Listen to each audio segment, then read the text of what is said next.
In this video, I'm going to tell you how anyone can become a runner.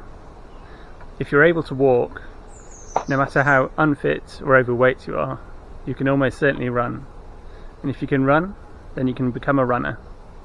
All you need is the right mindset and a smart plan. But first, I am Root, and I'm running out of time. On April 23rd, I set myself the challenge of trying to go from obese to a sub 3 hour marathon runner in 3 years. I've got 1,074 days left.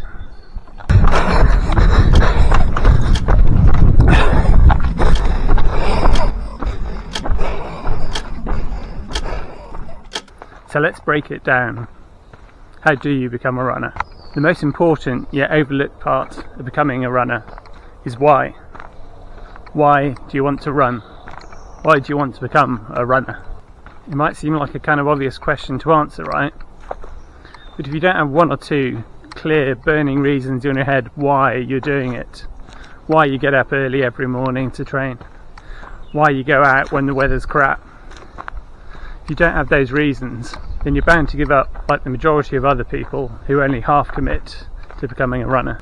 It doesn't matter how great your training plan is. If you lose the motivation to run because you're always tired, or you're busy, or you're distracted by work, you've got no hope to become a runner. Only by having a crystal clear reason in your head at all times can you hope to succeed in becoming a runner. If you're truly serious about becoming a runner and you want to succeed at losing weight and getting fit and getting into the shape of your life, then make a list today. Not tomorrow, not next week, now. Make a list of the reasons right now why you want to become a runner, why you need to become a runner, how it will change you, and how you'll feel once you achieve that goal and you've transformed your life. You don't need to tell anyone else what your motivations are. You just need to know them yourself as clearly as you know your own name. Repeat them in your head first thing in the morning every day and every time you go out on a run like a mantra, so they're ingrained in your mind and you stay motivated for the full course of your challenge. Then once you have a list of motivations written out, set yourself a challenge, not just to become a runner, but a goal to work towards and inspire you. Make it a goal that is meaningful to you, something that excites you. Everyone starts their running journey from a different level of fitness, so don't try to copy other people's goals. Find a goal that works for you. Have a clear challenge that really gets you excited to train, and a challenge with a deadline, a date where you need to achieve that challenge by, to keep you working hard and so you don't ever put it off. For me, that challenge is a crazy goal of attempting to run a sub 3 hour marathon within 3 years. Your challenge doesn't need to be nearly so stupid. Find a challenge that means a lot to you. Maybe you have a regular race in the local area that you've always wanted to take part in. Maybe it's a ParkRun, a 5k, or a 10k, or maybe a half. Or maybe you even feel like taking on the challenge of running a marathon yourself. Whatever that goal is, it shouldn't be something you can just achieve in a few weeks. It should be a really long-term project, something that takes you a year or more. Something you have to work really hard to achieve, something you can be really proud of when you finally get to the finish line. Then take your challenge and make it part of a vow. Write out a promise to yourself. Strive to accomplish that challenge by the date you've set yourself to achieve it by. And really take that vow seriously, not just a flippant thing, but treat it as seriously as you would a wedding vow. Imbue it with a sacred significance in your mind, and then sign at the bottom as if it were a contract your life depended on. Now take your list of motivations and your vow and put them somewhere you'll see them every day. It's important to reread them every day and remind yourself why you're doing it. Not just write it out, put it away in a drawer and come back to it in a year's time. You need to reread it and really take it in your mind every single day, so you keep the reasons alive in your head really with you all the time, so that it never gets drowned in the day-to-day life and all the distractions that come with it. You need to stay focused on that goal throughout the entire challenge, every single day. To many of you, this level of commitment may seem obsessive and extreme, and you're not wrong. But every day you see people half-heartedly committing to a challenge in all areas of life, whether it's weight loss or running or training for something wholly outside of sport. If you don't have that why and you don't commit 100%, then you're bound to give up as soon as you face adversity. The why is the fundamental building blocks of becoming a runner, or more accurately, it's the cement that holds the structure of a whole running routine together. As with any building project, before you can build the higher levels, you have to start with the foundations.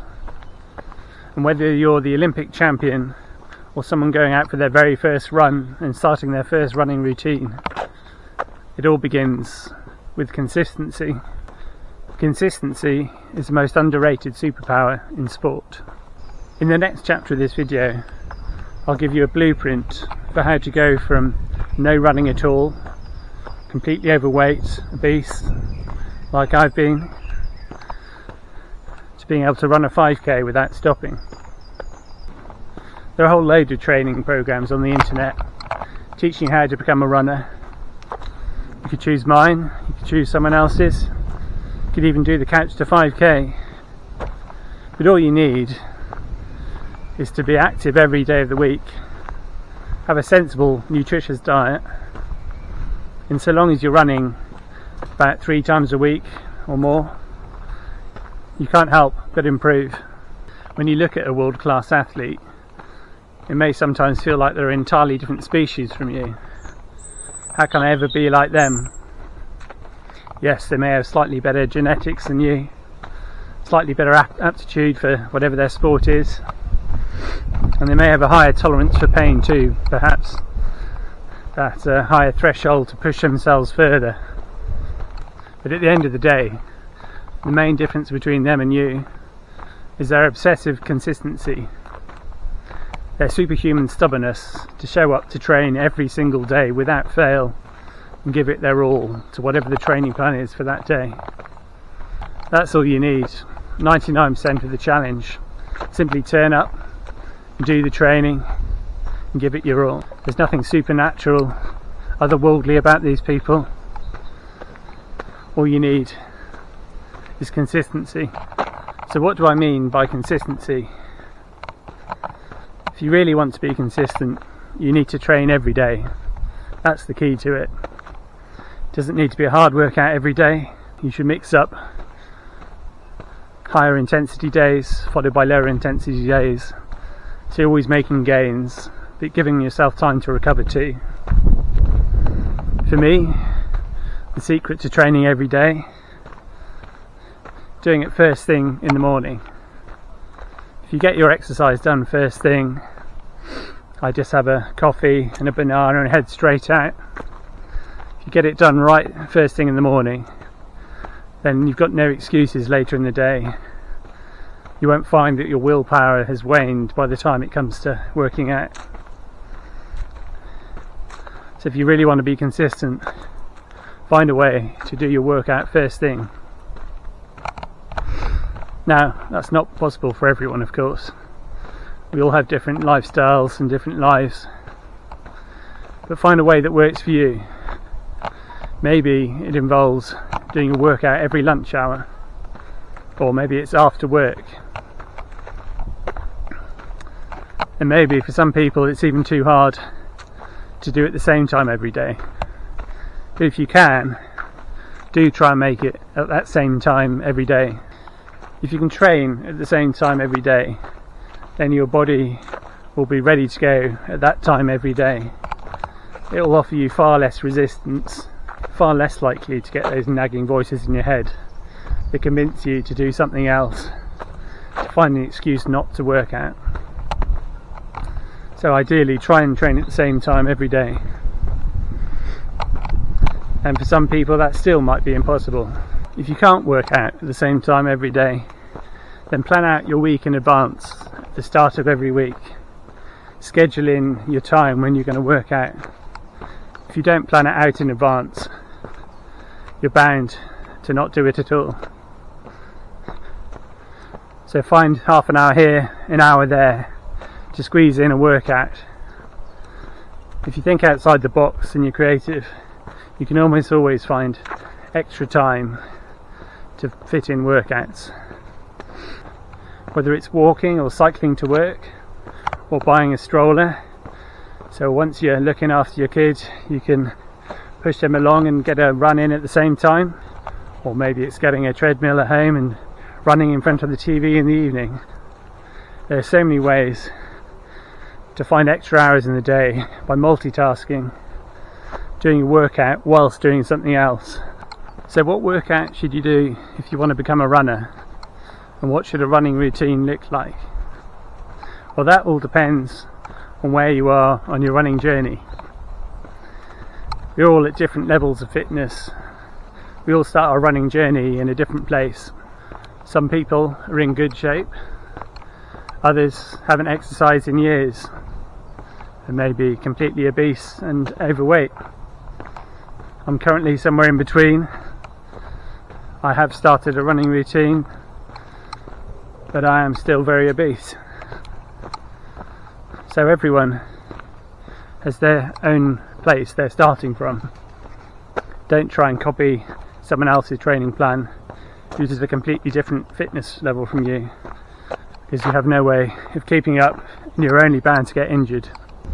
My real running journey didn't begin when I started this challenge. The sub 3 challenge I began on April 23rd this year. It really began last summer in June of 2024. Back then I couldn't run at all. I could barely go 30 seconds without having to stop to catch my breath. I was eating whatever, wasn't looking after my health at all. That's where it really began. It's been a bit of a chaotic journey from there to here. I didn't have a plan. I didn't really have a goal. I just had a general notion of trying to get fitter. And I did, in a way. I barely lost any weight, but I did turn some of that fat into muscle, and I have improved my aerobic ability. Back in February I managed to finish a half marathon. Even though I wasn't in the shape for it, I somehow made it to the end just under the 3-hour barrier. I was 1,354th out of 1,364, and credit to Rob from Tunbridge Wells Harriers. He was the volunteer running with the 2-hour 50 marker. Without him I don't think I'd have made it to the end at all. So cheers, Rob. So let's take it right back to the beginning. If you're out of shape and you're obese and you haven't run in years, or you never really run at all, then week 1 is all about walking. Walk every single day. Doesn't matter how fast or how long particularly. You should try and aim for about half an hour in your first week every day. But it doesn't matter too much. It's all about getting out there every day. That consistency is what we're looking to build in the beginning. And running will come. Gradually we'll add jogging and then running into that walking. It may seem really gradual at first, but it's not a race. It's about building it up steadily over time, and before you know it, you'll be running miles without stopping. It's all about that consistency and the momentum. As soon as you've done 1 week exercising every day, it becomes that little bit easier, because it just becomes part of your normal daily life. And that's what it's all about, resetting what is normal for you. So it all begins with walking. In week 1, that's all you're doing. Just walking, maybe a few swims or cycles as well, some forms of low intensity cardio. just to mix it up if you like, but no running until week 2. In week 2 you want to start adding some jogging into your routine, say about 3 times a week, 3 different sessions, always separated by a day where you can rest your legs just by going for a walk, and that'll help you recover. Just short intervals at first. You'll start off with 20 seconds of jogging followed by 2 minutes of walking, and repeat that 10 times. Walking will just be to get your breath back, because right at the beginning it's only natural. If you're overweight and you've never really run before, you will need that time to recover. But if you do 20 seconds jog, 2 minutes walk, and repeat that 10 times, you've got a solid workout for a beginner. And then over time you can extend that time you're jogging. At the beginning it'll be hard to imagine going for minutes on end without stopping, but that will soon become the new normal as you go from 20-second jogs to 30 and 40, 1 minute, 2 minutes, 3 minutes. The amount you can jog over time will become easier, and the amount of rest you'll need on the walking breaks between your jogs will reduce over time as well. From week 2 onwards, as well as that jogging, it's really good if you can introduce 1 day a week where you do a weight session or a resistance training. If you can do something that will exercise your core muscles and your back muscles and do some weights as well, it's all about making your body stronger and reducing your chance of getting injured. Whether you think doing weights is your kind of thing or not, it's really worth doing at least 1 session a week. It's not all about building muscle and avoiding injury. It also boosts the metabolism and speeds up any weight loss programs you might be doing. And running isn't just about running.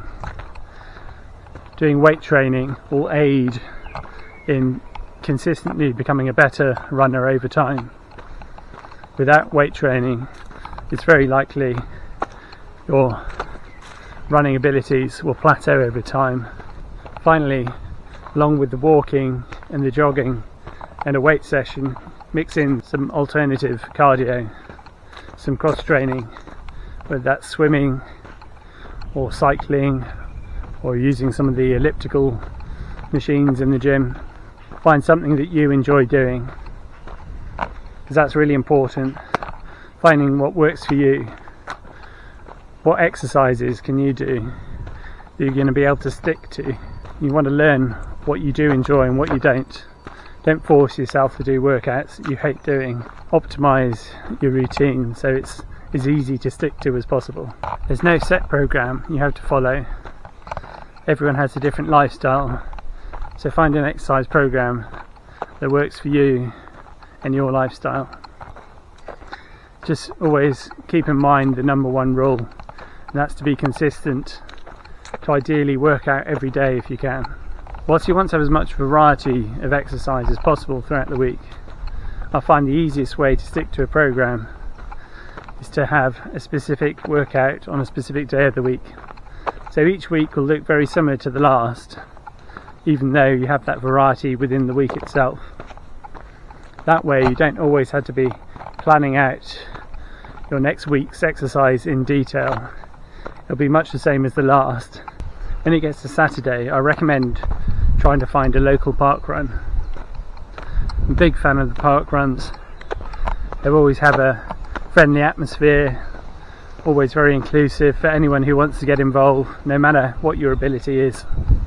And they have tail walkers at the back of the events, so even if you're not ready yet to run it, you can walk the park run. It's a great thing to go along to every week. It's a lot of energy. It's a good way to stay motivated. Start off by walking the park run, and as time goes on you can start adding a little bit of running each time you go along. Just run, jog, and soon you'll be able to run the whole thing without stopping. And if you're struggling to decide on a challenge, perhaps doing a park run, running all the way to the finish could be your first challenge. Park runs happen at 9 AM in most places on a Saturday all over the UK and in many other countries all around the world. All you need to do is register online, sign up with your name and get a barcode. It's all free, even if you're currently unable to run for more than a minute. With about 20 weeks training, you should be able to make it to running a 5k without stopping. And here is a training plan to achieve just that. Depending on your fitness levels, you may find that you need to repeat some of the weeks, or perhaps you can skip over some of the weeks if you're finding it too easy. But you should find, if you stick to the plan, you should be able to go from 0 to 5k in about 20 weeks. If you're starting from no running at all, and by the 9th week of following the plan, you should be able to jog for 4 or 5 minutes without stopping. At this point you want to start increasing the intensity of some of your workouts. In these interval sessions, it's all about running nearly as fast as you can for short periods. This will really boost your metabolism, improve your running stamina and increase your overall fitness. It may feel like short bursts just knacker you out and don't achieve much. They can really benefit you, both your running and your health in the long term. These intervals should be done at an 8 or a 9 out of 10 difficulty, where 10 is running as absolute flat out as hard as you can. You want to run about 8 or 9 out of 10, so very hard but not quite at your limit. You'll start off in week 9 doing maybe just 10 seconds with a minute rest, and we'll build up these fast interval sessions over time, and that will really boost your improvements as a runner overall.